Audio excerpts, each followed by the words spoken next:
they serve. Before all of that, let's talk about the best news of all today. Woohoo! On this Monday morning, it's going to be a beautiful day. Sunshine and blue skies. Meteorologist Marty Snyder here with the good news. Marty?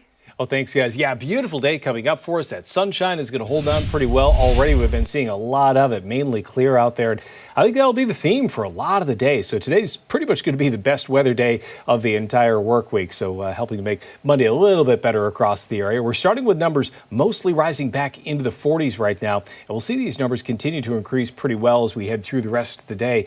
Pretty good gain just throughout the morning, putting us back up to about 62 at noon. That's after some areas started off in the 30s. We'll get up to about 68 as we head through the afternoon. Temperatures right along the Lake Ontario shoreline will stay just a little bit cooler as with that sunshine. There may be a slight lake breeze that develops for those first few miles inland. But otherwise, again, beautiful day coming up. Down to 48 tonight. Likely a few more clouds begin to build as we head later into the overnight. 65 tomorrow. A couple showers possible then. Could be even a little more rain into Wednesday. And notice how those temperatures really drop off by quite a bit, especially between Tuesday and Wednesday. Only in the 50s for highs. And then numbers slide to average within a few degrees of 50 by the end of the work week. So again, it's that downward trend in temperatures as we head through the week. Again, best day of the week likely today with temperatures well into the 60s, almost 70, with a pretty good amount of sunshine for a lot of the day today.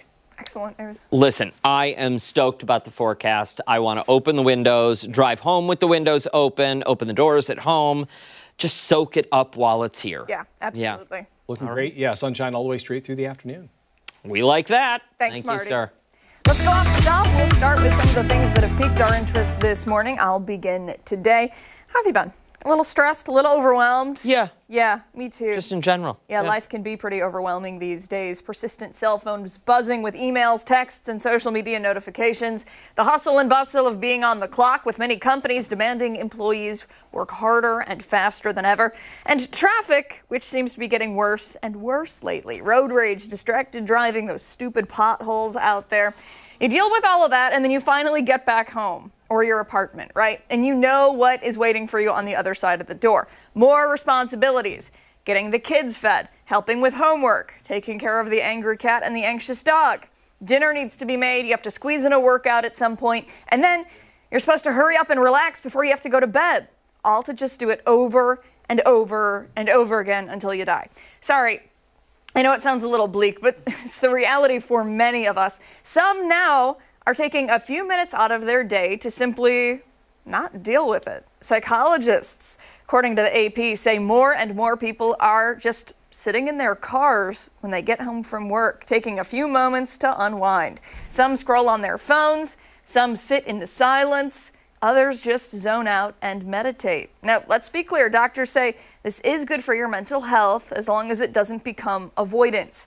If it's impacting your home life, if you find yourself spending hours sitting in your driveway with the car running, or maybe you're late to work, psychologists say that's unhealthy, and you should ask yourself probably some deep questions about why you're actually doing that. But this decompressing is kind of like refueling for the soul and for the mind. Doctors say it might give you the energy you really need to get through the rest of your day. Pretty incredible. And at a time when we're expected to be on more than off, if you can spare just a couple extra minutes for yourself, it might just give you the boost that you need. Whether it's listening to one more song from your favorite album or just watching the wildlife in your front yard, taking a few minutes can reset and make all the difference. Okay, and now I just want to interject something here. Oh boy. For someone like me who I don't have kids screaming at home that need to be fed, or I don't have any of those particular issues. Sure.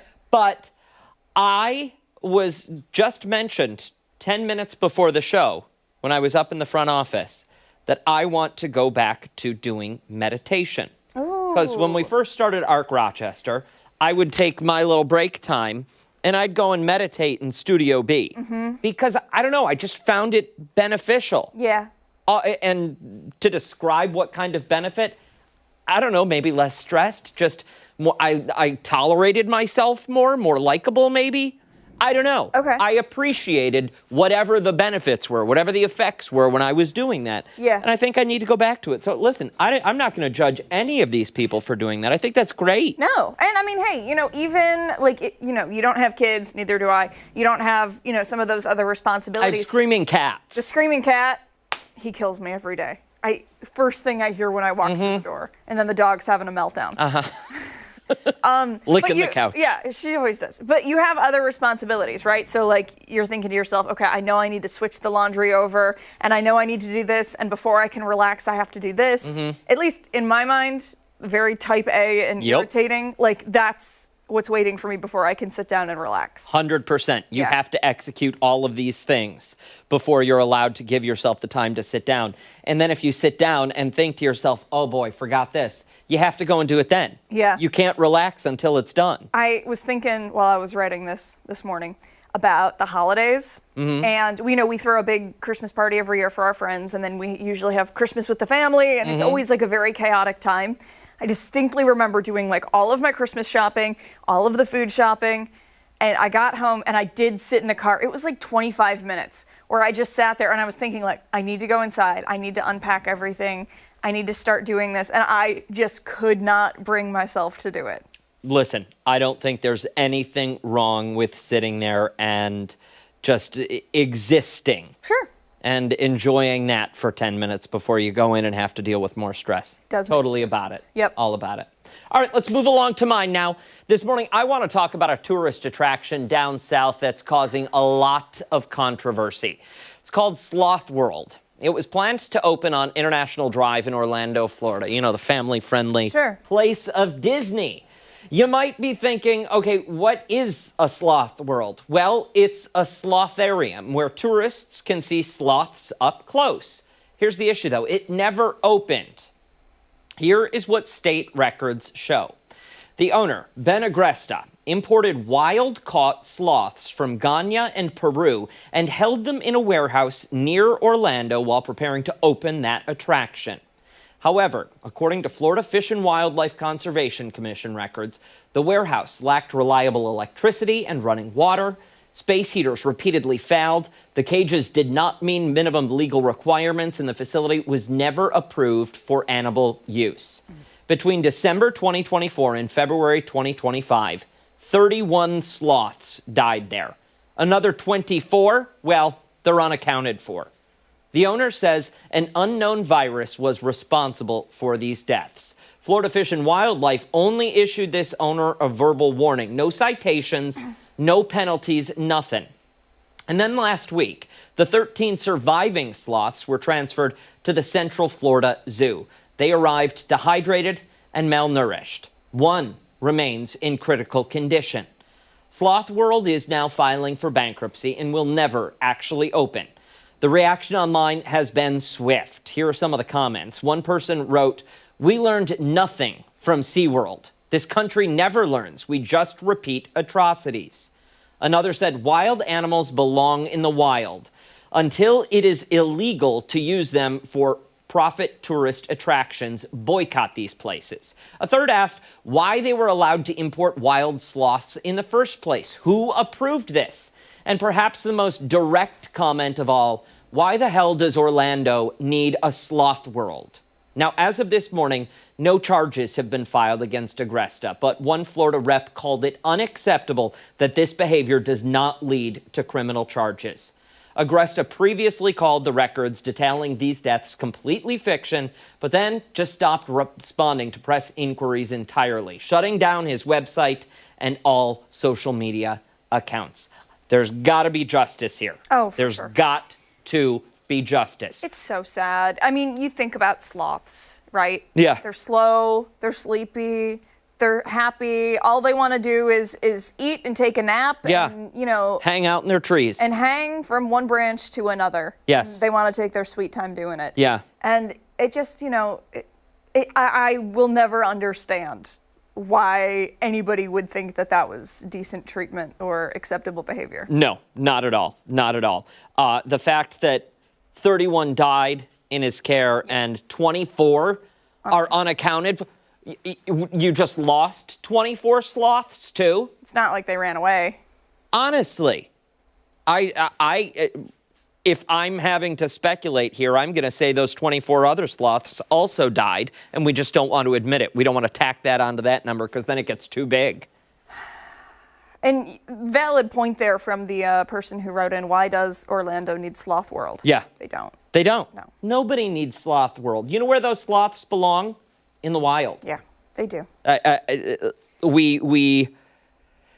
There is, for far too long, we have put a focus on, we're admiring these animals in cages. And it's just, it's not right. You know it's not right. Yeah.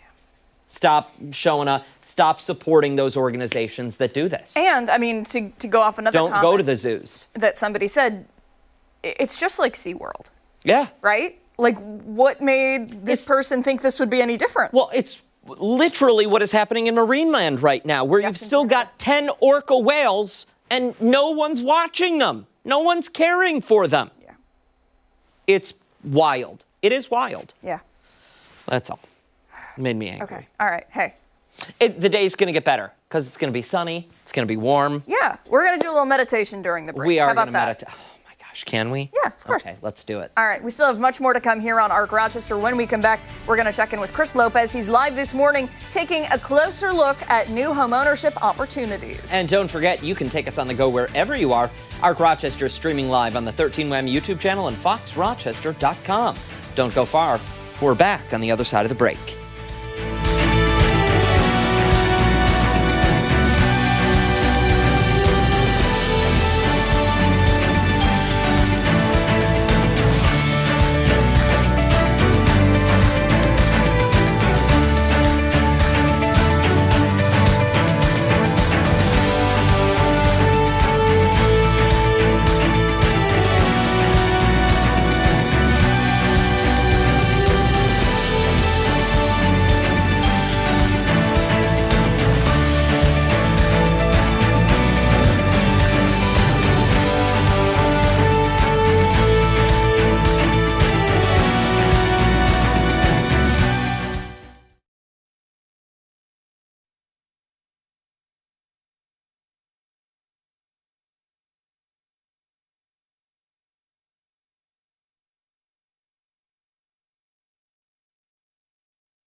.17 this morning. Home ownership continues to be a challenge in Rochester, but city leaders are hoping a new project helps cut those costs. This year, the city is investing in new construction in the Market View Heights neighborhood with the goal of bringing more home ownership opportunities to families in our area. This morning, Chris Lopez is live with Cook Properties, learning more about their work and what this project could mean for you at home. Chris?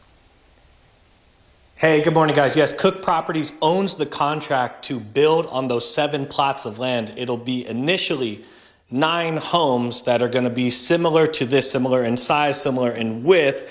Some of the specs are going to be a little bit different. I'm here with Jeff Cook, CEO of Cook Properties this morning, kind of taking you guys on a tour around what those homes will look like. Those homes roughly, would you say, are going to be built and finished, would you say, at the latest fall in the Market View Heights area? Late summer, fall. Late Early summer, fall. Yep, And we're in one of your spec homes right now in a neighborhood in Palmyra. But this is what it would roughly be the size of it, kind of look like in mirror. And that's really the goal of this morning show, is to show those people, those potential buyers, what they'd be stepping into.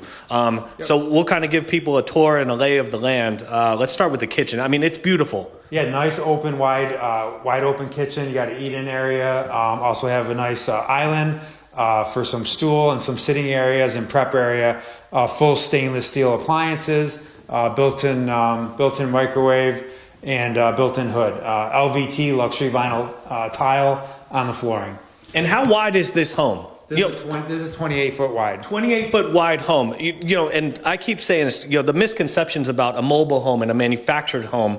So a lot of people are going to say, are these even built to last? They really are, Chris. They're built with the same materials that any site-built home would be built with: wood, metal, vinyl, steel, plastic.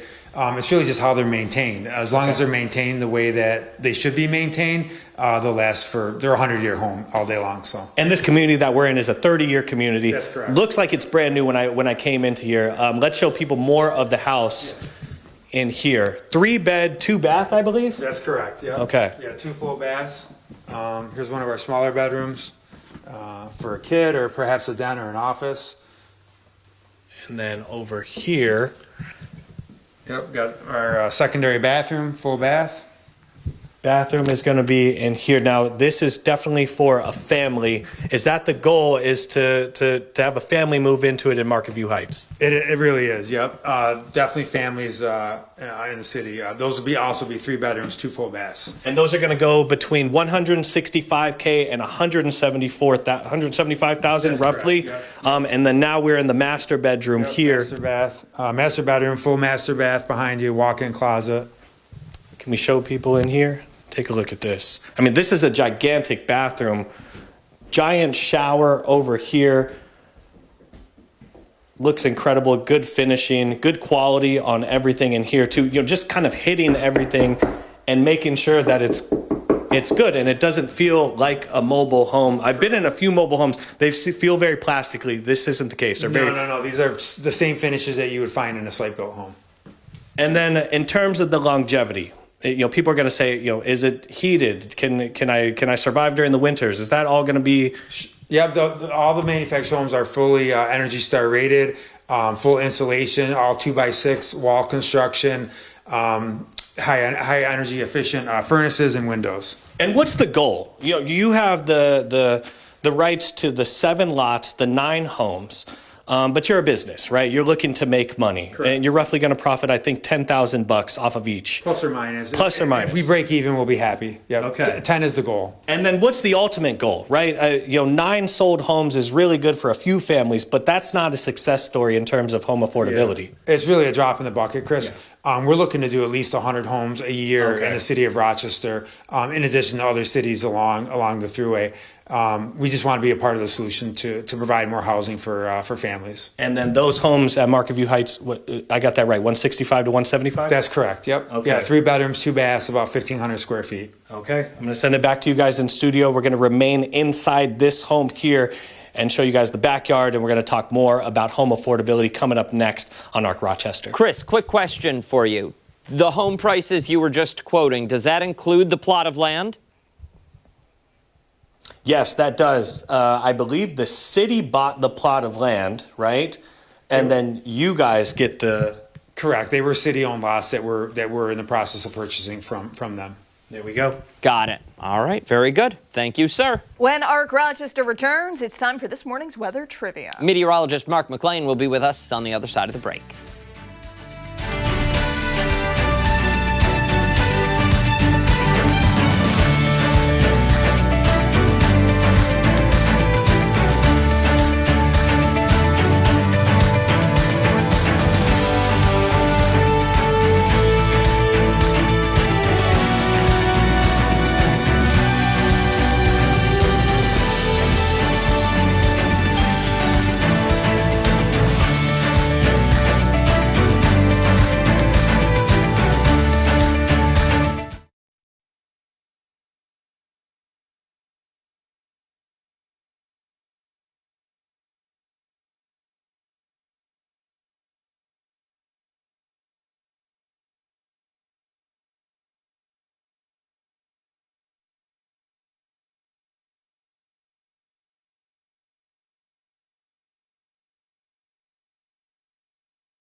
meteorologist Mark McLean joining us now. Sunshine out there, nearly 70 degrees today. Cold.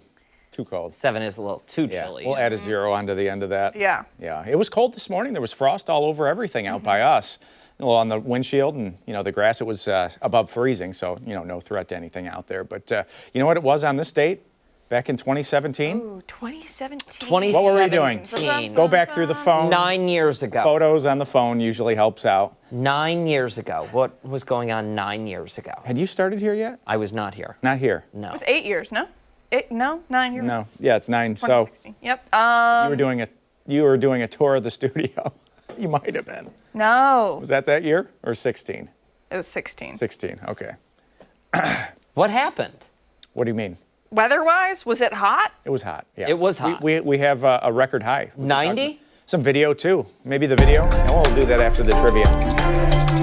How hot did it get on this day just 9 years ago? So we're going to take the time machine back to April 27th, 2017. Did it get up to 81, 84, 87, or 91? 2017. Did we have a 90-degree weather trivia for April last week? We did. I feel like that was Fridays, wasn't That it? might have been. Oh, look at that. A little halo around the sun. So we're at the zoo. Oh, yeah. Okay. Yep. Got it. You got it? Yep. I don't know. That looks pretty warm. It does look warm. Now we're in Fairport, maybe? Is But that wait a Fairport? second. Wow, Those green. some of those runners, those two That could have been female early runners. in the morning, though. Yeah. Yeah. Okay. Okay. That's fair. That's We got a fair. lot of video from that date. Keep it going. Yeah. Look for context. The Leaves are out. All right. shirtless kid and the the popsicle, the melting popsicle, Yeah. says a lot. Yeah. Yeah, because it's got to get pretty warm to Yep, so we've start got one melting in the popsicle jeans. down. Yep.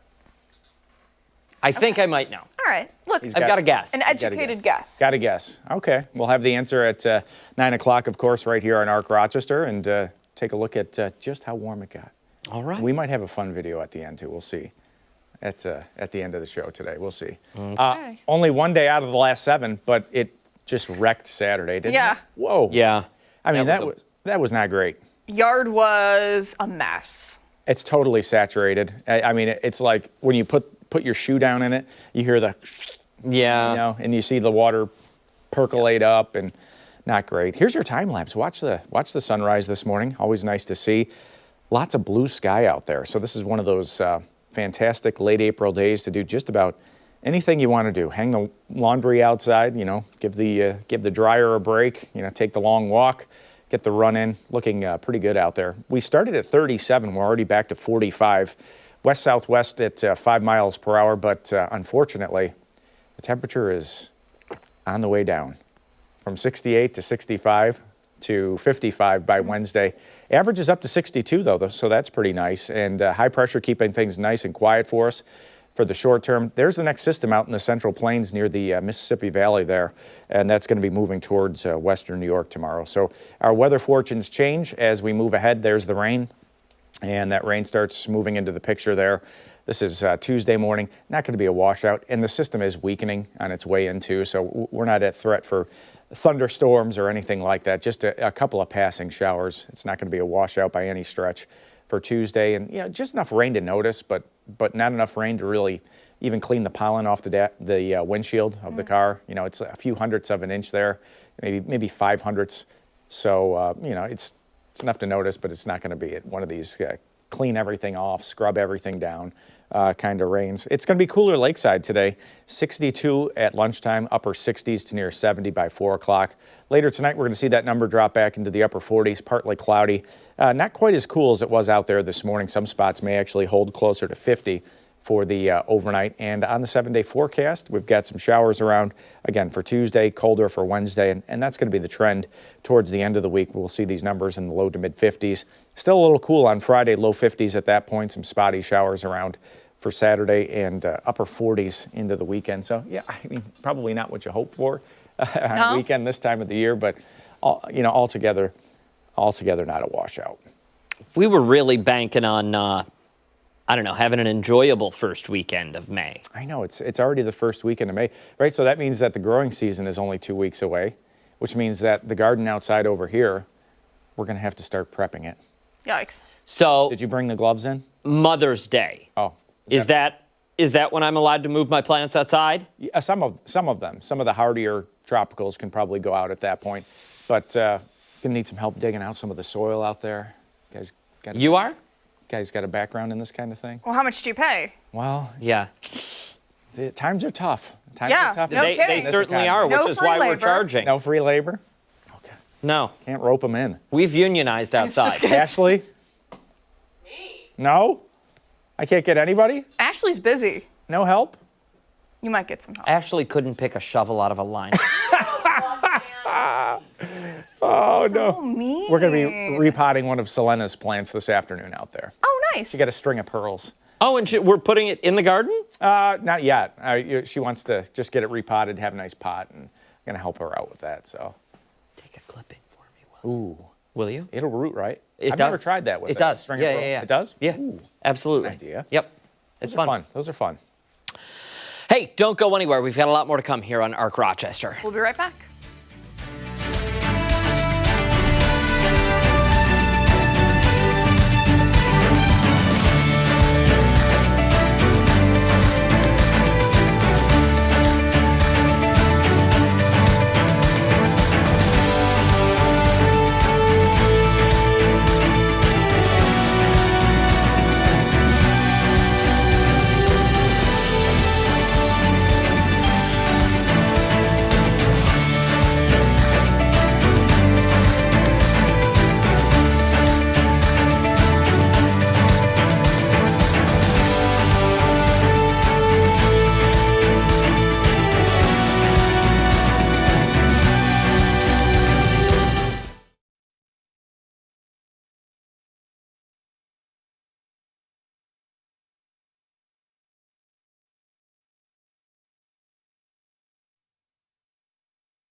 .34 this Monday morning. Thanks so much for sticking with us here on Arc Rochester.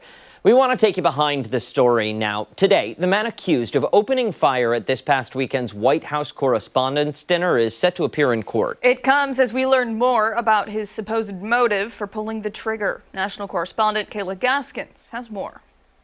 Many of us are still processing Saturday evening. As journalists, we never want to become part of the story, but what happened at this year's White House Correspondents' Dinner left us very little choice. The night began as all correspondents' dinners do. Tuxedos and fancy dresses, a red carpet. This year, extra notable because President Donald Trump attended for the first time in office. Guests had barely touched the salad portion of dinner when chaos and confusion rippled through the ballroom.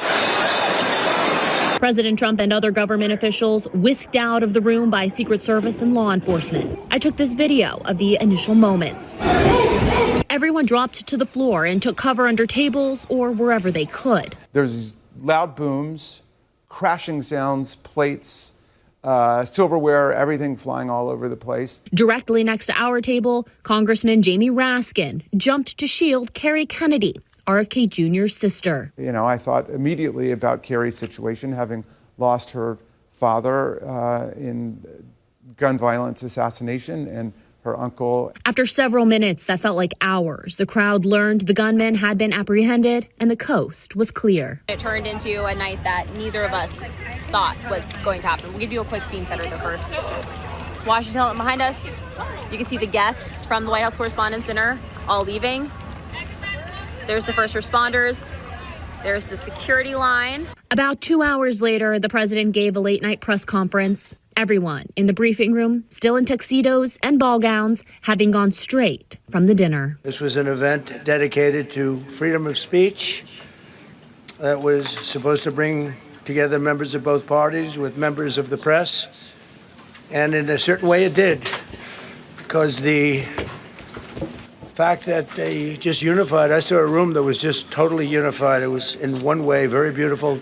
President Trump has called for the dinner to be rescheduled within the next month. On Sunday afternoon, the president of the White House Correspondents Association, Weijia Zhang, said the board will meet to determine how to proceed, and they'll give updates as soon as any are available. In Washington, I'm Kayla Gaskins. 8:36 this morning. Stick around. A lot more to come right here on ARC Rochester, including when we come back. We're once again going live to Chris Lopez, who's taking a closer look at some new homes coming to Rochester. And don't forget, we are streaming live. You can join us on the 13 Wham YouTube channel and on foxrochester.com. We'll be right back.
640, welcome back. Home ownership is becoming increasingly out of reach for many American families as home prices continue to outpace wages and stretch budgets pretty thin. Yeah, in Rochester, city leaders are hoping a new effort shifts that trend with a plan to build several new homes in the Market View Heights neighborhood. This morning, Chris Lopez is live with Cook Properties, learning more about these new homes being built. Hey there, Lopez. Hey, good morning, guys. Yeah, and we hope to be revisiting Cook Properties with Jeff Cook, CEO of Cook Properties, when those homes are developed, hopefully in the fall. Now, I asked you, what were some of the stipulations that the city had in order, you own the contract, but they had to have wanted something, and then you told me. Yeah, so the city definitely wants high quality, affordable housing, which is what we're going to provide. One of the things they did want was like a front porch, which you can see here, concrete sidewalks, paved driveway, which we haven't done here yet because of the cold weather, but that'll be done shortly. They wanted the aesthetics look to make sure that the neighborhood, the Market View Heights neighborhood is going to look great. Correct. Yeah. Now, in terms of some of the outside of the homes, is it going to look like this? I know very similar. Yeah, very similar. This one has a 512 pitched roof, which again just makes it a little bit more aesthetically pleasing. And as we mentioned, the front porch is just a nice place to sit and enjoy the summer. And we were talking about longevity of these homes and the common, misnomer that these are not going to last. It's a manufactured home. It's built in a factory. It's going to last 10 to 15 years. You're going to start to pay more and more as time goes on. You said that's not the case, and then you said, take a look at the neighborhood that we're in right now. Yeah, absolutely not true. All these homes going this way were all developed about 30 years ago. And as you can see, they look as good as they did 30 years ago. And the reason being is they've been properly maintained. Yeah, I thought you took me to this neighborhood because it was a brand new neighborhood, and you were obviously you're a business and you're trying to show that off. Yep. But you said nope, 30 years. Yep. And then when it comes to these homes, right? You're going to be building 9 homes. Correct.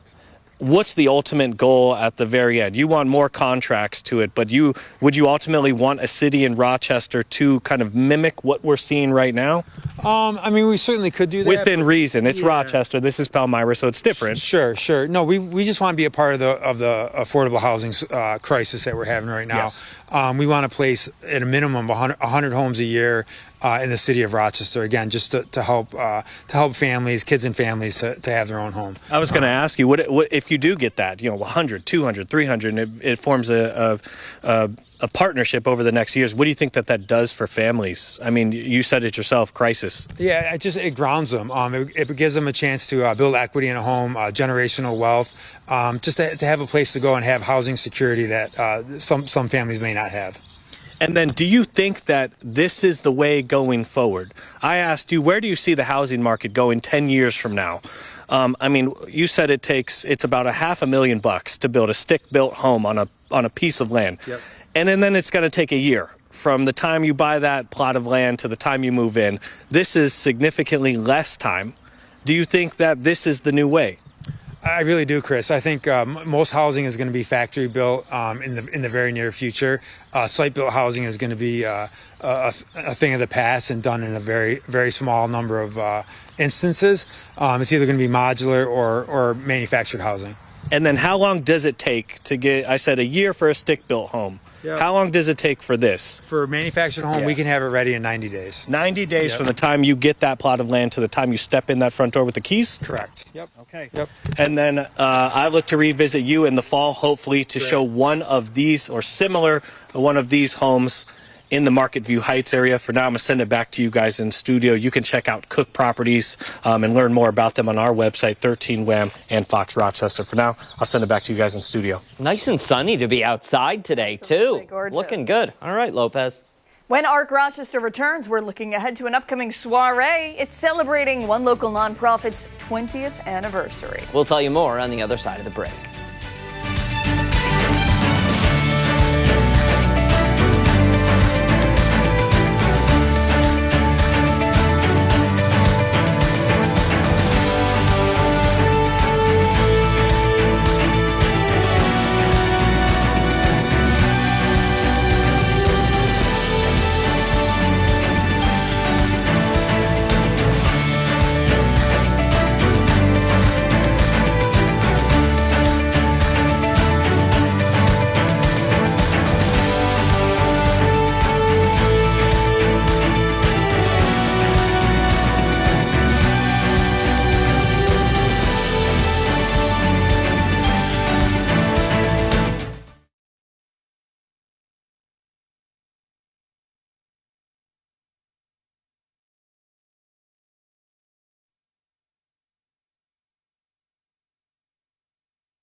8:47 this Monday morning. The organization Sis is celebrating its 20th anniversary of supporting local breast cancer patients, providing financial assistance when it's needed most. And next week, they're hosting a fun-filled soiree to raise money for local families going through treatment. For more on the upcoming party, we're joined by Executive Director of Sis, Lizanne Zamaitis, and Don Kellogg from Summit Federal Credit Union. Good morning to the both of you. Good morning. We're going to talk all about the soiree and the partnership between the two of you in just a moment. But first, I want to talk about Sis. 20 years of amazing work that you do for those in our community. For somebody who's unfamiliar with Sis, can you give us a quick overview? Sure. We were founded by a breast cancer patient who had a sister who helped her with her bills while she was going through treatment.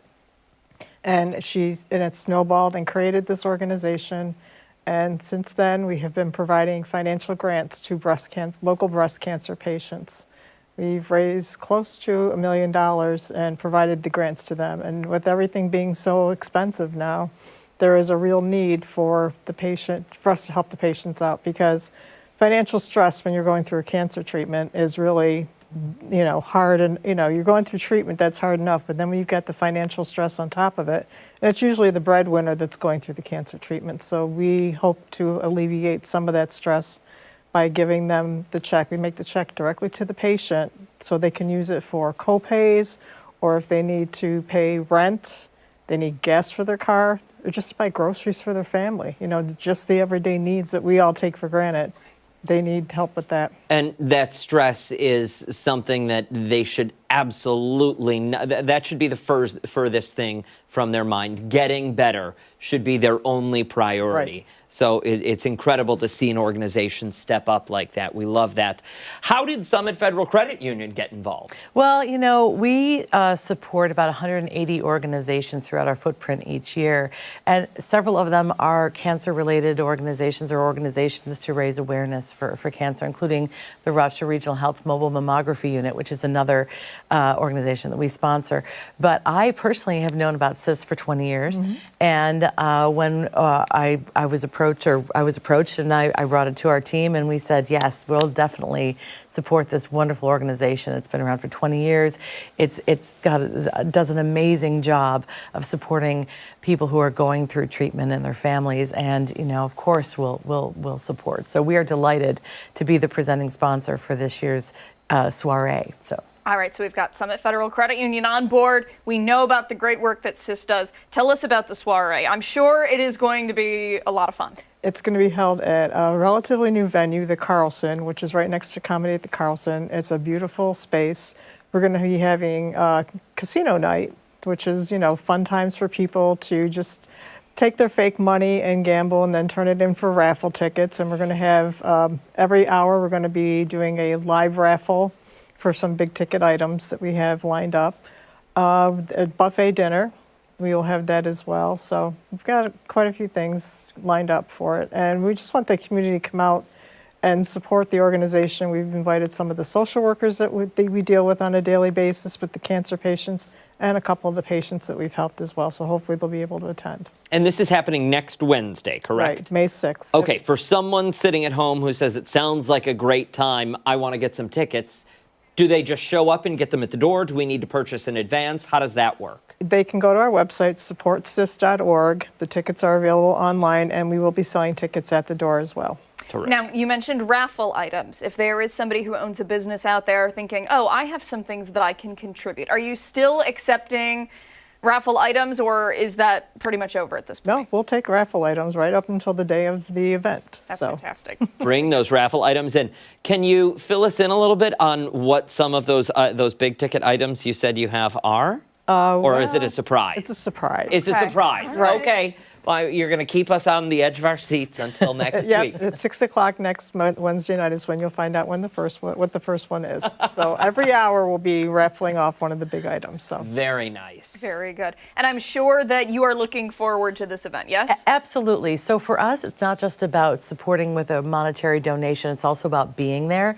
So we'll have several staff members from the summit. They're selling chips, selling raffle tickets, and just being present to support this amazing organization. Love it. Again, it's a great cause, and the work that you do there is truly remarkable. One more time, for someone who missed it, what's the elevator pitch to get them to this soiree?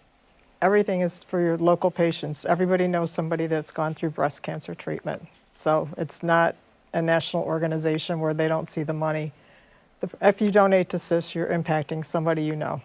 And 20 years is pretty incredible. Does it make you a little emotional when you think of all the lives you've touched? Yeah, because I call the patients and tell them that we're sending them a check. And to me, that's, believe it or not, I feel so much joy when I do that because we've been able to do it. And we are 100% volunteer, so nobody gets paid. It's all the money goes directly to the patient. So Absolutely wonderful. An incredible gift for them and an incredible gift to be able to make that phone call. yeah. Thank you both so much Thank for your you. time today. We appreciate it. And we'll post all of the information for the Sis Soirée over on Fox Rochester and 13web.com. 8:53 this morning. Stick around. A lot more to come right here on ARC Rochester. We'll be right back.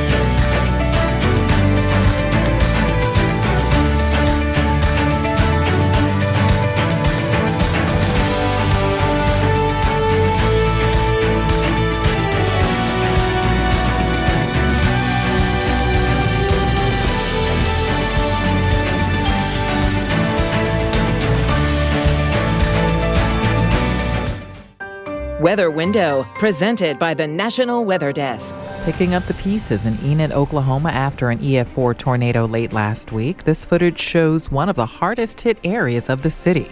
A few days later, in Rhode Island, a dust devil disrupted a soccer game in Warwick. And 30 or so miles away from there, it was a nice day for a walk along a historic coastal trail. Want to see your weather photos and videos on TV? Click Chime In on this station's website to share.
In today's Political Pulse, more details on the shooting at the White House Correspondents' Dinner. Now, what we're learning about the moments leading up to the incident as the suspect prepares to be arraigned today. And the concerns about security being raised as the DHS is shut down. Plus, the British royals are still expected to visit today, how officials are preparing after the weekend shooting. That's all coming up in our 9 o'clock hour. Arc Rochester returns after this.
On this Monday morning, April 27th. Thank you for sticking with us on Arc Rochester. I'm Abby Fridman. I'm Dan Schrack. That is meteorologist Mark McLean, back with another check of the forecast. He's got the answer to weather trivia. He also has the Muddy Paws forecast. Yeah, a lot going on. And you're talking about deleting some of your weather icons that are out of season. So we do the shuffle, right?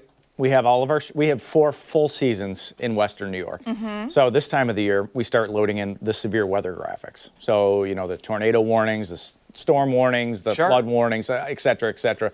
But lingering in the background, and you can only load so many graphics into the system before you, quote, are full. It's like your iPhone when you have too many pictures on it, okay? So then you got to go back through, okay, well, what don't I need anymore? But are we really Yes, done? we better be. Are we? We better be. Are we? Is it safe? You won't be. Yeah. Sorry, that was mean. Mary, I'm sorry. Mary, we apologize. I think we should air the video. I think we should too. Is producer Ashley on board? We're going to. Oh, end of the show. End of the show. End of the show. Okay. All right, weather trivia. Let's talk about weather trivia here quick. It was warm on this day. 9 years. Did you guys look back through your photos? No. No. You didn't go back? Okay. We've been a little busy. Sorry, that was mean. We've been a little busy. Yeah, for a Monday. Okay. Was it 81? That's so hard. Was it 84? Was it 87 or 91 on this date? It was the record high on this date back in 2017. Amy and Charlene and Mary have B. Beth, Ron, and Patricia have C this morning.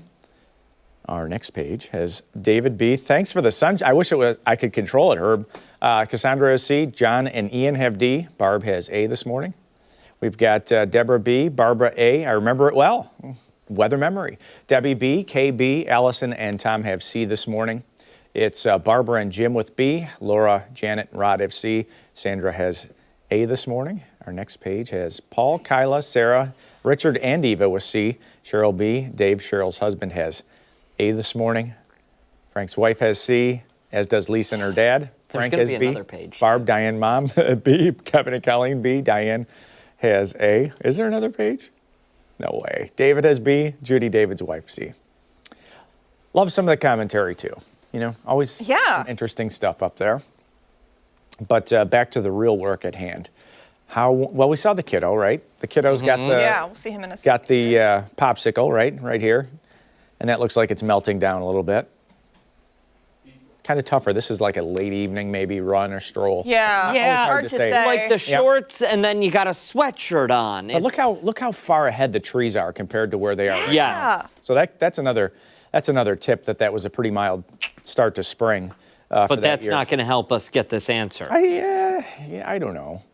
I think I'm gonna go B. 84? That's what I'm feeling.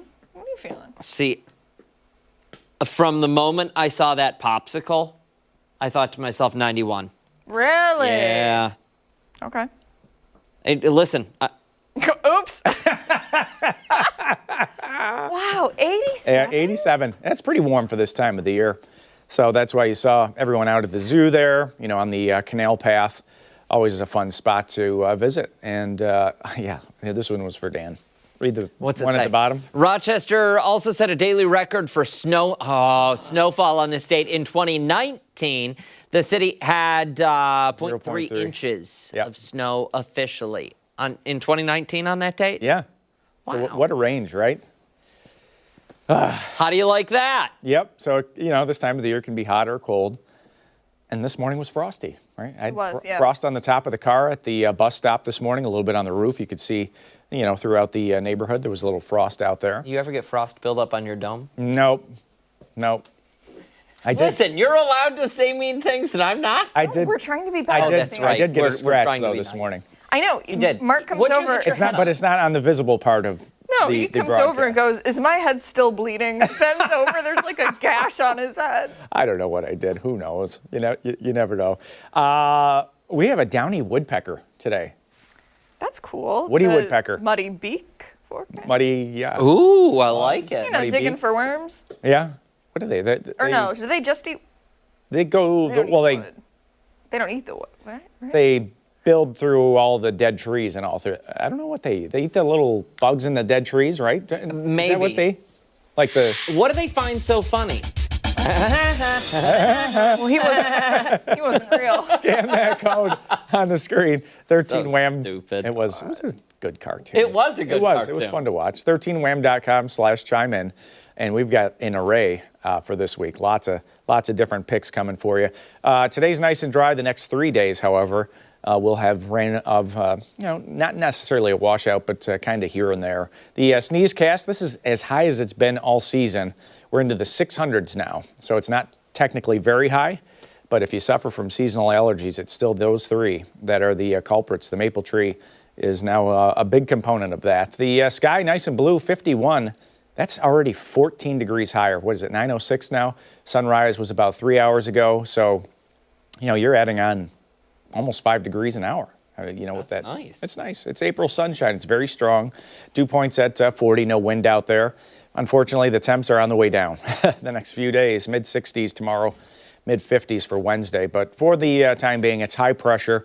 That always keeps the weather nice and quiet. We'll take that, especially for a Monday. The next weather system is out in the Central Plains there, near Des Moines there in Iowa, near parts of northern Missouri, and that's going to send some rain our way early tomorrow morning. So today, there's the temperature topping out near 70 south.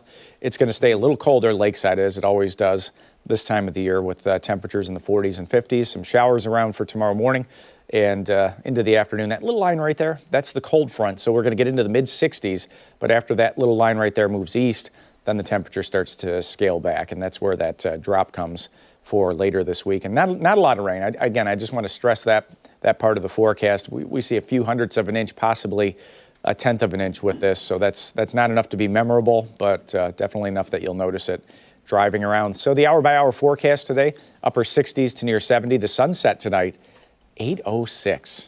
How about that? That's nice. It is. It is nice. And you can notice it in the house, too, or the apartment. You see where the sun hits different times of the year. You know, it comes in different angles through different windows and kind of changes the view on the inside of the house, too. But back through the 50s, back to the 40s. By this weekend, a spotty shower on Saturday. Sunday's in the upper 40s with a little bit of sunshine around. I would not mind carbon copy that 68 and just paste it. Just keep going. Right across the board. It would cost $1 zillion to live here if it was like that every day. 70 and sunny. Yeah. It would. Yep. It would. Because everyone would want to live It here. ain't cheap as it is, though. No. It's very true. Right? Yeah. Yeah. You know, it would be great if we could maybe focus more on the 60s going forward. Yeah. But I'm not going to bully you into it. It's almost May. So. Yeah, and May starts off in the 40s. Yeah. Did that sound nicer? I think so. The presentation was a little nicer. Thank you. Yeah. Yeah.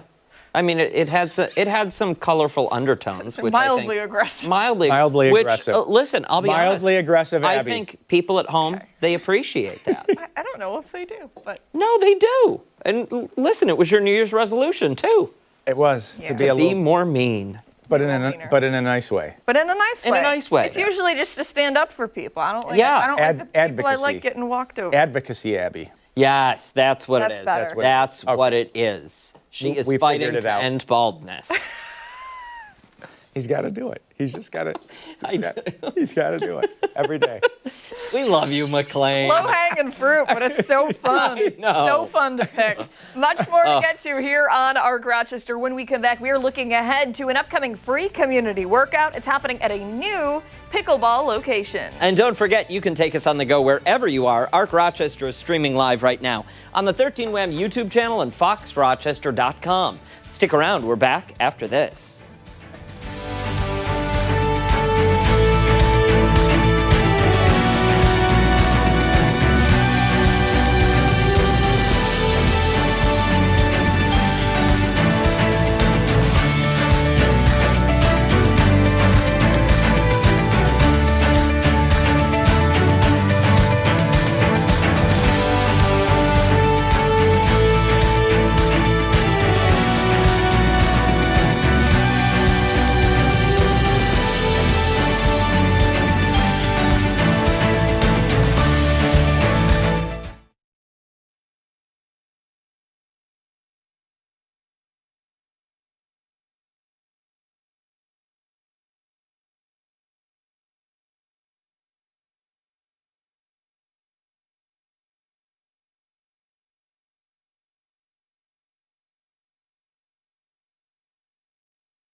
9:12 this morning. If you're looking for a fun way to get moving, we've got just one thing for you. A free community workout that's happening this weekend in Canandaigua.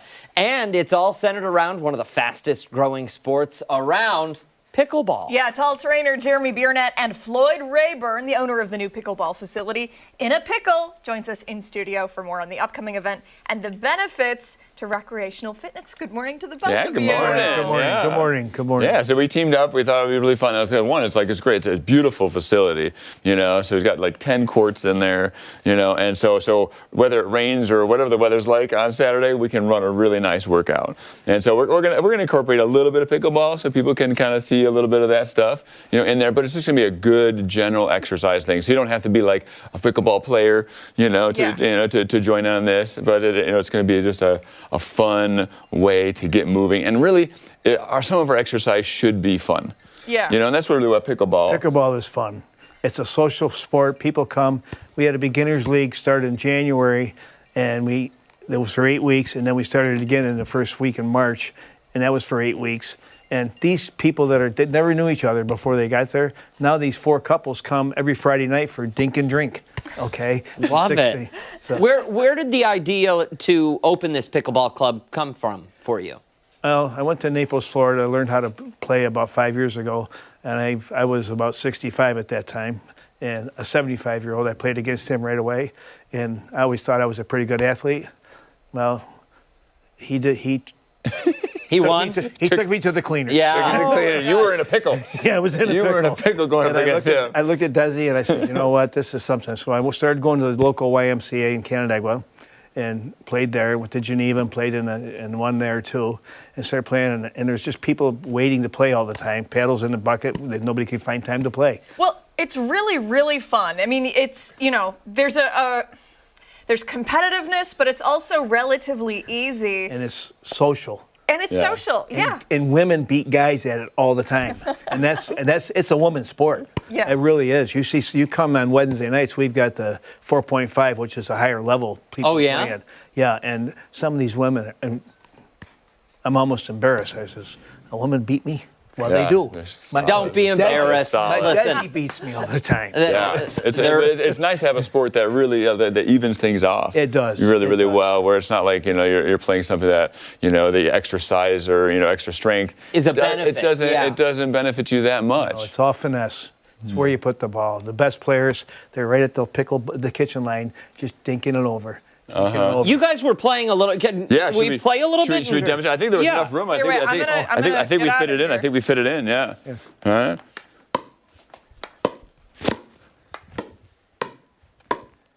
Now, is it good that the ball isn't hitting the floor? Yeah. Or does it matter? Depends how high. You can do both. If it's high enough, if it gets too high, you're going to get it back at you really fast. The lower you keep it, they got to get it over the net. Yeah. So usually you keep it lower. So Got it. So yeah, you might start off like back behind a little bit. But then, sometimes people move up and they'll start playing up here. And when you get, I've seen a few, if you just play a little bit, and you have these people who are really good, they'll play up by the net. Yeah. And especially when you think about people who are older playing, is a lot of times they can get away with, hardly having to step. You have wingspans that can touch both. Yeah. It's a small court. It's just a lot of fun. So you're not running nearly as much, as you would on, and that's really what's really friendly about pickleball versus some of the other racket sports is the smaller court. The ball is a little more forgiving in that, and so I think you can get a good rally going a lot sooner, and that feels good. Are you allowed though to run up and spike it? No. No, you're not allowed. You have to stay behind a certain spot. The kitchen. You can't go inside to prevent the wicked spike there. Yeah. Then that is 7 foot. The kitchen is here. Then that's 7 foot away. And if they hit a ball over to me in the air, I can't step in the kitchen unless it bounces first in the kitchen. Got it. Okay. Yeah. So, Jeremy, before we run out of time, I want to talk a little bit about some of the health benefits to pickleball. Physically, what is it doing when you play? Well, yeah, obviously there's reaction time, there's footwork, there's flexibility when you do reach for some of those things, and it does. We play singles, like 1 versus 1, and you got to cover a little more of the court. Yeah. You can get really winded. We had the youth group there over at their place last night, and they opened up special for us, and a bunch of kids came in there, and I held one kid off for a little while, 5-2, until he finally got me 11-2 because he just took off on me. But I was proud to hold him for a little while. They're really good, and they had a lot of fun. One example we had a fundraiser for the FLCC baseball team, and a couple of big athletes, the pitcher and the first baseman, came in a couple of days before and played. And we had the ladies round robin, and two of the ladies. You said they were 50 years old or 55 years old. Both ladies are in their 50s. These kids are 18 and 19, right? 19 and 20 maybe. And they're athletes, so they're going to beat everybody. Well, the girls beat them 11-3, 11-3. Yes! Yeah, so they ladies. tried to play again to fix it, and they still lost. Yeah, so it doesn't. Doesn't matter. Okay, we've got about 20 seconds left. Somebody sitting at home, they want to take part in this free workout coming up. How do they do that? Go to check out Find In a Pickle. Go there on Saturday at 10 a.m. All right, and that's it. Saturday 10 a.m. Show up there, and we'll have a nice workout for you. Ready to play. Sounds good. You don't have to play. I've got paddles too. If you want to play. We'll play a little bit, but we'll do like some general, like my style stuff too. We'll do a couple of little like arm things and stuff like that. A couple of leg things, some of that good stuff. Very good. Thank you both. Time right now is 9:19. When we come back, Steph will be here. She's breaking down some of our top political stories this Monday morning. Yeah, Political Pulse coming your way next.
It's time for a political pulse check here on ARC Rochester. We're continuing to follow the latest details after a shooting at the White House Correspondents' Dinner, where President Trump and members of his cabinet were in attendance. Arraignment is set to happen today for the suspected shooter, 31-year-old Cole Thomas Allen of California. The chaotic moments unfolding on Saturday at the Washington Hilton Hotel.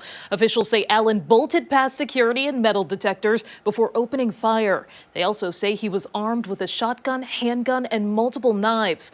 A Secret Service officer is out of the hospital after one of the shots went into his bulletproof vest.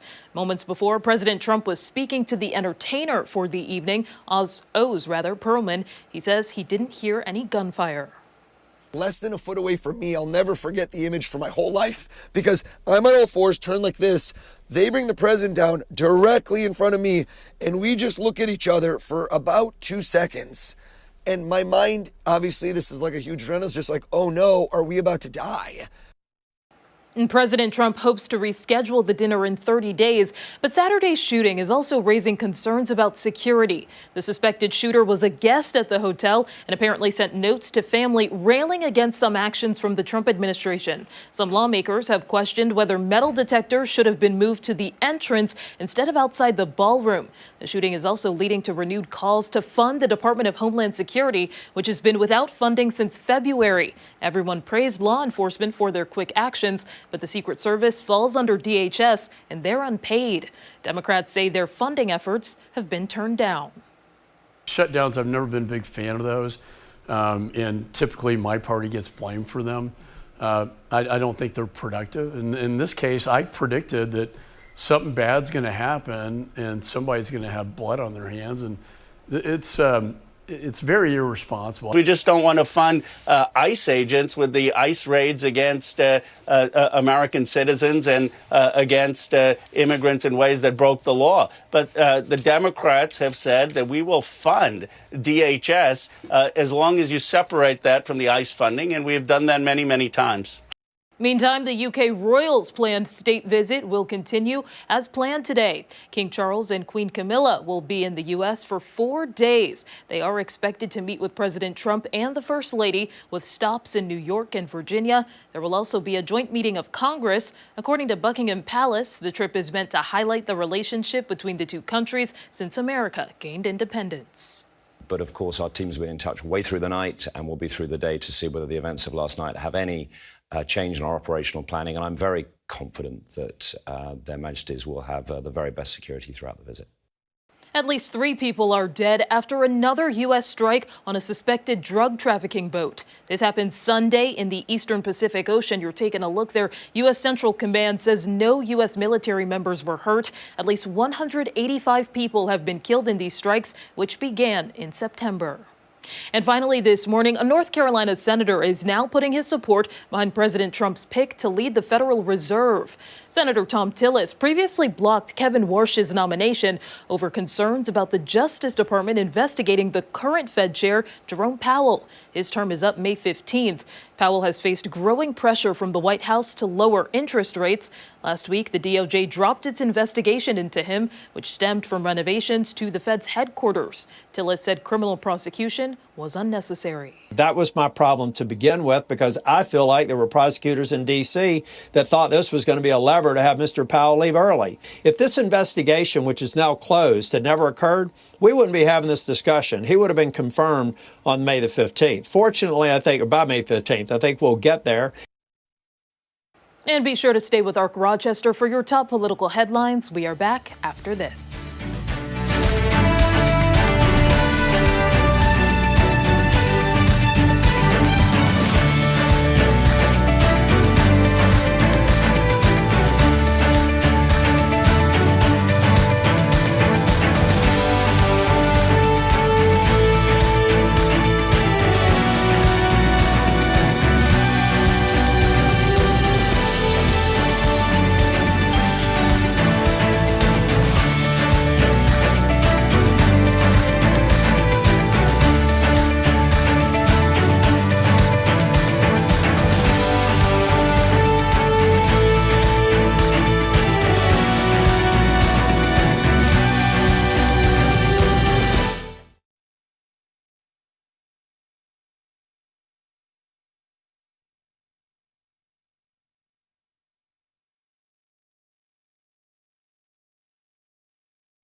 9:28 this Monday morning. Thanks so much for staying with us here on ARC Rochester. So a major change could be coming to a familiar space right here in our community. The Mary Cariola Center is planning a move into Marketplace Mall, transforming part of that property into a school designated specifically for students with complex needs. This morning, we're getting a closer look at the impact of the new space and how students will benefit. We're joined now by principal of the East Henrietta campus, Courtney Liggett. Good morning to you. Thanks for coming in. Thank you so much for having me. We were talking during the commercial break. This is such an exciting time for you. For somebody who missed the announcement back when it was first made, give us a little overview and a recap of this new development. Oh, goodness. It's very exciting. So we've been open for 75 years, and we are now working on purchasing part of Marketplace Mall, about 190,000 square feet, and we'll be designing a school for our students based on their needs, and very exciting. I mean, it sounds really incredible. As Abby mentioned during the break, it's a huge chunk of the mall. Yes. How many square feet did you say? 190,000? 190,000 square feet. Yeah, a massive section of this mall.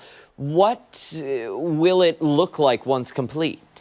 That's something we are currently in the process of working on right now. So we are looking at other schools. We are talking with other schools who serve students like ours so that we can try to build the best school in mind for our students and their needs, knowing that their needs are so very different than a typical school. So we've done our due diligence of looking at other schools, talking with others, just making sure that everything about the school, the sound, the windows, the hallways, it helps to meet the needs of the school, of our students. So that being said, if you had to make a wish list, like a Christmas list of all the things you'd like to see, is there anything, maybe one or two particular things that would really be excellent?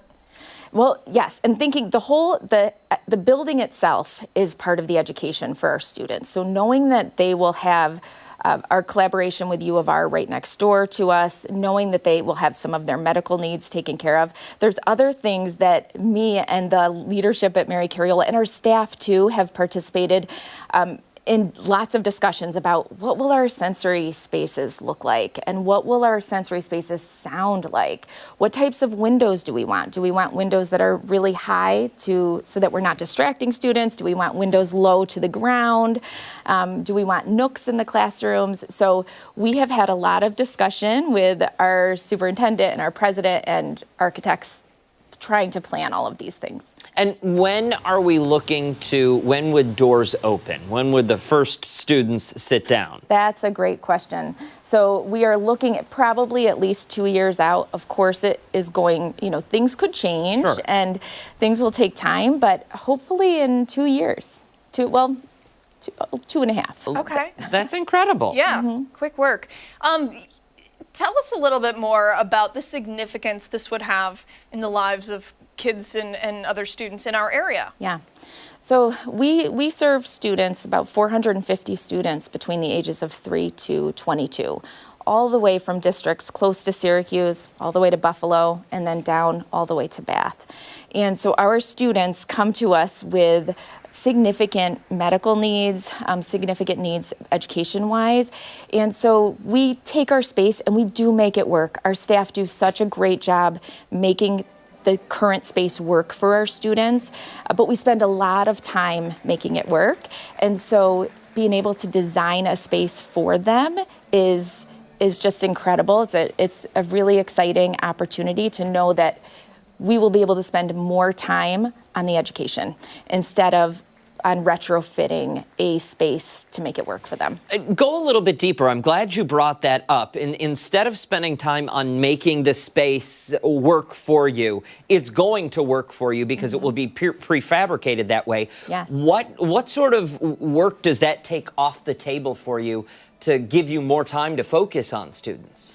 Oh, Well, just for example, our windows in our current spaces, we're always trying to make them safer for our students or less distracting. Our lighting, lots of the lighting, even in here, you'll notice there's noise behind the lighting that can be really distracting to some of our students. So having lights that are set up where we can dim part of the classroom and keep the other part of the classroom brighter without the sound behind it, that alone takes away, it just lets us focus on what we're doing instead of helping the student to cope with that noise in the environment. Got it. It helps students, and I imagine it also gives parents and caregivers a little peace of mind, right? Absolutely, absolutely. And our parents, our caregivers, our staff deserve to have a space where they can go in knowing that education is always our focus, but we are really putting effort into creating a space where students can walk in and immediately start their educational journey in a place that works for them. And listen, I think it's so exciting, and I'm so excited for those students who are going to get to call that space their space. Yes. That'll be very Thank you. cool for them. If someone is sitting at home this morning, they are interested in just learning more about the Mary Cariola Center, or they want to make a donation, help you guys out, how do they go about doing that?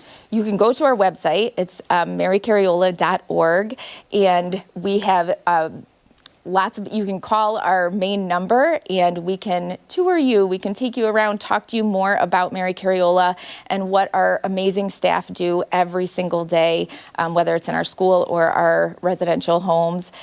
We do so much good, and so please feel free to call. Give me a call. You are absolutely welcome to email or call me, and I'm happy to help point you in the right direction. Perfect. Excellent. Thank you so much for your time and for all of the great work you do. Thank all you. information will go over on foxrochester.com. And of course, we will continue to follow the development of Marketplace Mall and the Mary Cariola Center. So stick with us for that. Absolutely. Hey, don't go far. A lot more to come here on Arc Rochester, including when we come back. We're heading into the kitchen this Monday. Don't forget, you can watch us on the go. You can join us live. We're streaming on the 13 Wham YouTube channel and on foxrochester.com. We'll be right back.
Welcome back. It's time for this morning's Spatchcock Funk, and today they're showing us how they make their take on a classic BLT. Yeah, take a look.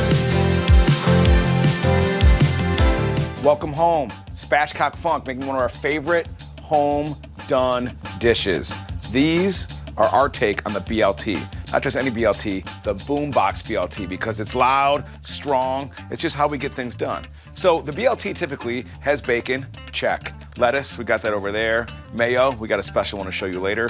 But the ingredient, really the star of it, is the tomato itself. Now, what we're gonna use today, though, is a take from the Great Dinosaur Barbecue. We're gonna make their fried green tomatoes as kind of the star of this dish. So to get your tomato ready, here's what you do.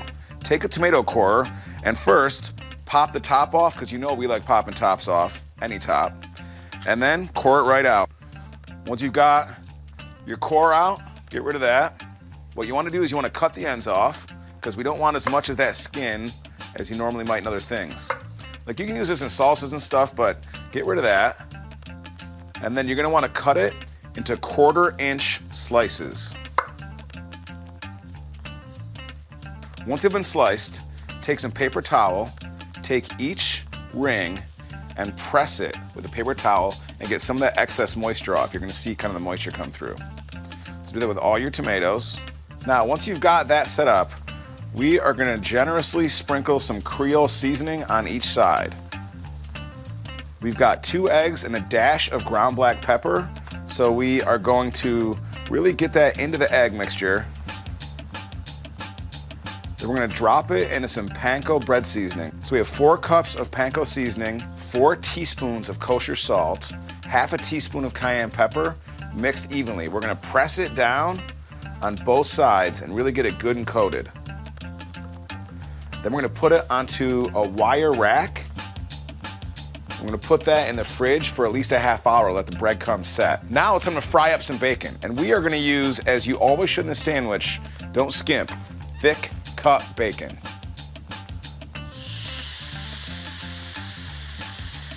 Now on the same surface with the bacon, we have all that bacon grease. We add a little bit more vegetable oil because we're gonna create a bit of a pool because we're gonna fry these beautiful babies on both sides.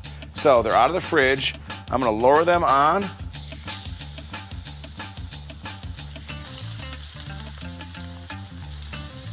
We're gonna do it 3 to 4 minutes each side. Now they're gonna look beautiful, fried, green tomatoes. We're gonna get those next to our bacon. So we've got them. Yeah, we've got everything ready here. We got our bacon. Now you can use turkey bacon, bacon, it doesn't matter. Our tomatoes, and what we made was a sesame honey mayo.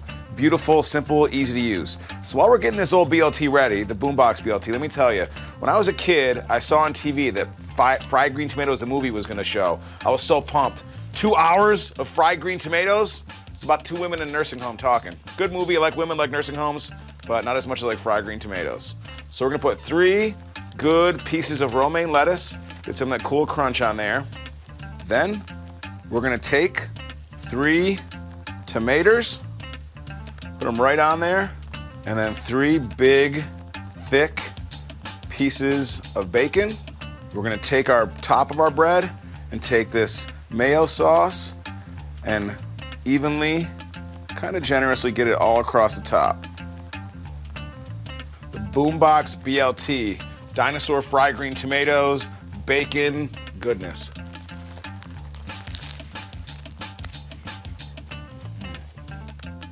Spatchcock Funk, your next lunch, booming. When Ark Rochester returns, we're taking a look at some of the stories that have people talking on this Monday morning. Yeah, talking trends after this.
Time to see what's trending. You want to tell the people at home what you were just telling me? No? It's a very loud exhale. It was. All right, we're starting with a farmer in the UK taking an interesting approach to resolve a serious problem. According to the owner of Birch's Highland Cattle, Highland cows, a concerning number of tourists are flocking to his farm to film viral videos of his Highland cows because they are so darn cute. Oh, look at those They're little so things. fluffy. Oh, man. Okay, he claims that his cattle doesn't get any peace, witnessing many strangers hugging the cows, taking selfies with them, filming yoga videos beside them, and even pulling on their horns and tails to get their attention. No. Leave them alone. Oh, that one wants a donut. He even shared on social media a previous encounter he had one day with nearly 30 tourists, a big group of them.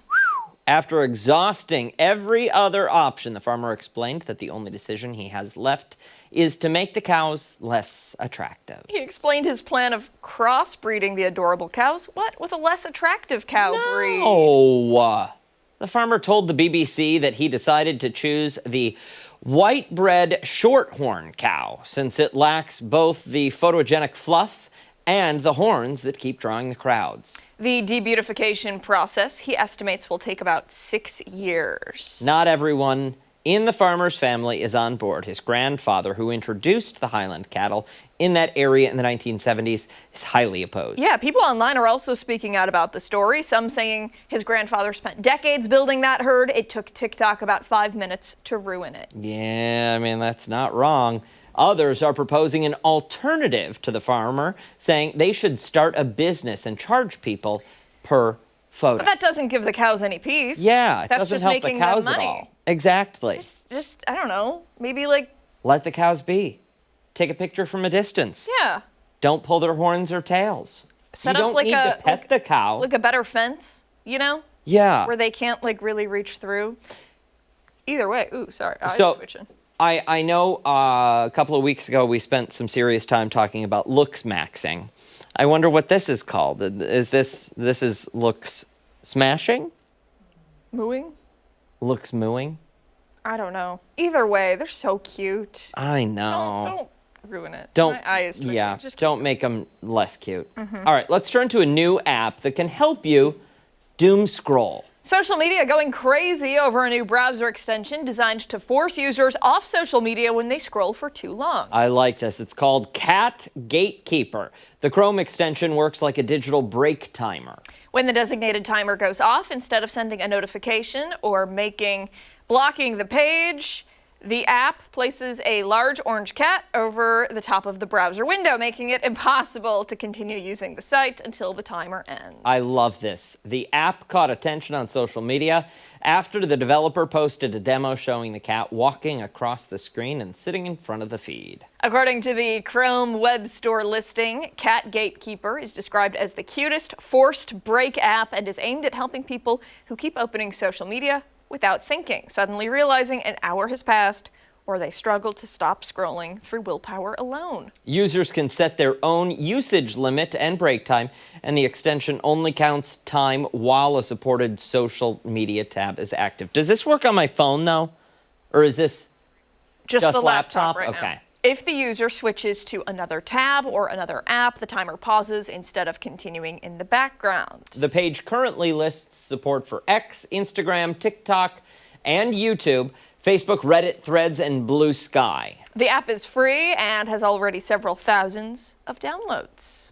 Listen, if I used a desktop for social media often enough, I would get something like Sure. that. Yeah, I want that on my phone. that would be good. Yeah. I need you to, every 10 or 15 minutes, just smack the phone out of my hand. I could do that And for say, sure. "Stop." And that would be even cuter than the cat, believe it or not. We would have to film it. We need to film it. All right, moving on now. Graduation season is right around the corner, and a champagne company wants grads to celebrate in style. Oh, boy. Andre California Champagne announced a new product called No Cap Grad Cap. Okay, it's a redesigned graduation cap that doubles as a drinkable container, letting students celebrate from their seats during ceremonies. Oh, God. The cap includes a built-in straw and 2 compartments, one for champagne and one for a mixer like orange juice, effectively turning the cap into a wearable mimosa. The concept is aimed at extending celebrations beyond post-ceremony parties, with the brand positioning graduation itself as the pregame to what comes next. According to the company, graduation is all about celebrating and making the moment your own. From decorating your caps to popping bottles with your friends, they say they saw the opportunity to bring that energy together in a way only Andre can. I don't know. To promote the Let me try that again. You've been using one of those caps. No, I wanted to say I'm confused, though, as to the reasoning behind the cap, to keep the celebration going long after the graduation ceremony. You expect me to walk around with that graduation cap? No, I think it's so that you can drink, like, during the ceremony. Yes. Those are long. Which is great. But I think they want us to keep using this thing. Isn't that what I said? I think so. Yeah, I don't know that I like it. Okay. To promote the product. What? No, go ahead. No. No, go ahead. I'll do it at the end. Okay. To promote the product, Andre is launching a nationwide sweepstakes for graduates, obviously 21 and over. The campaign runs today through May 11th. Participants are able to complete a short multiple-choice quiz focused on mimosa ingredients. 50 winners will receive No Cap Grad Cap, along with $50 via Venmo to kick off their celebrations. Okay, well, first of all, I feel like typically the grad caps are a certain color. So if you show up with a black grad cap with solo cups on either side of it, Somebody and might stop you. It doesn't match, the red gowns or the green gowns or whatever that the rest of your class is wearing. Like, first of all, you might look a little silly. Second of all, listen to your Aunt Abby, okay? Just for like a second, kids. Please. Just get through the ceremony, okay? You can party all you want after, but walking up on the stage is stressful enough. Mm-hmm. You don't want to be that person that slips or trips or falls. Mm-hmm. So just focus on the moment, enjoy it, walk across the stage, and then after, do whatever you want. But you don't need to be drinking during the ceremony. Come on now. True. You drink before. You can drink after. Don't do Pre-game it during. and do it after, she says. Yeah, Pre-game it's a party. ceremony. People dress nice. It is a sacred ceremony, too. Listen. It is. You know how much I love college. Listen, take advice from Uncle Dan. Carry a flask. It's so much easier. So much easier. Don't go anywhere. When Arc Rochester returns, it's our final thoughts. We'll be right back. I thought we were on the same.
Our final thoughts of the morning, and we have a very special viewer video. Christian Garzone met a viewer this past weekend, and he was kind enough to share this video with us. Take a look. You wanted to say hi to Mark? You're Mary, right? Yeah. Say hi to Mark. Hi, Mark. This is Mary. I watch you all the time on Channel 13. You're one of the best weather persons I listen to. Marty's nice. Yeah. But I love your show from the ground up. I love that. Perfect. And Abby and Dan need to stop picking on you all the time and putting you down. I don't like that. And I yell at my TV, and I know you guys can't hear me. But I'm on your side, Mark, and I hope you have a wonderful weekend. Oh, well, Mary. that's at least one person on your side, McLean. Thank you, Mary. I'll take all the help I can get. You know, Right? we love hearing from people that it's so great to hear when they watch the show. And Mary, we do appreciate it. And I checked in with Christian. He said he made sure that Mary knew how much we love you and appreciate you. Good. And it's obvious how much the community appreciates you too. We have fun. Yeah. Yep. That's what it's all about. It is. It really is. We deal with some heavy stuff. We do. On this show some days. So you got to laugh when you can, right? Yep. That's what it's all about. All right. Hey, that does it for us here on ARC Rochester. Make sure to wake up. Do it. I'm sorry. I don't know why. But why does it only do it sometimes? I don't know. Our chairs hit. Make sure to wake up with us again tomorrow morning starting at 4:57 over on the other channel. 13 WHAM ABC. Join Steph and Mark later today for 13 WHAM News at midday. We will see you tomorrow. Bye. Here we go. It's like bumper cars.